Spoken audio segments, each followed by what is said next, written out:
All right.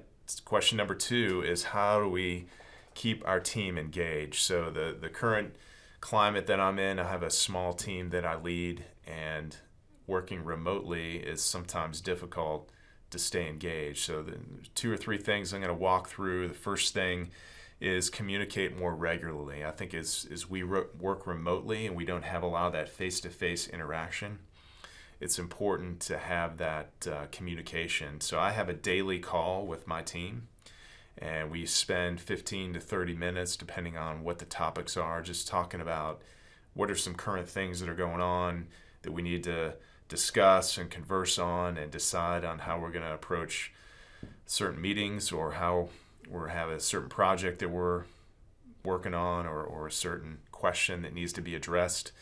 We talk about in that meeting, and it just helps keep a running cadence. There's some self accountability because you're having to report each day as we talk about what we have going on. But it's very informal, and it's a way that I find my team has asked for it.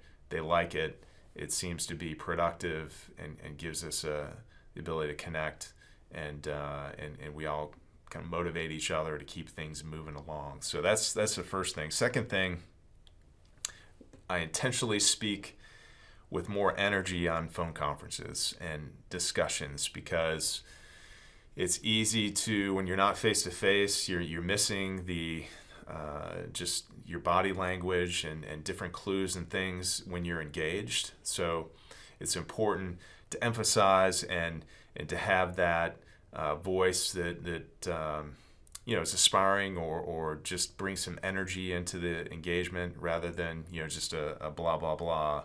I try to bring that into the meeting, and it helps.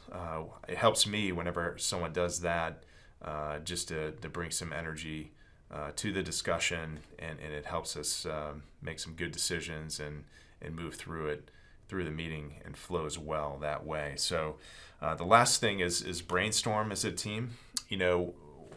This is we may never see a time like this again, and along with it's going to bring challenges for sure. Financially, we really don't know yet what the implications or consequences are for this quarantine, and the consequences could be quite serious. But along with some of the challenges brings opportunity, and particularly for our business, there's a lot of customers that are hard to reach that are now at home in front of their computer, and some of our distribution channel that are typically not traveling out, seeing customers, are in front of their computer, and they're very accessible compared to the way things typically are. So we're trying to establish a way to hit the reset button with our sales force to give them what is the strategy we want them to be using out there in terms of what accounts to go after, and how they win accounts.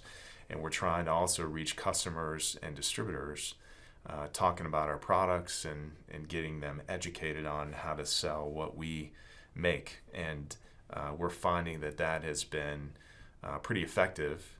And so it's kind of that concept of when your life deals you with lemons, make lemonade. So you figure out what opportunities does this time bring, rather than focusing on the negative. Focus on what's different and unique, and how you can take advantage of those unique things that are going on.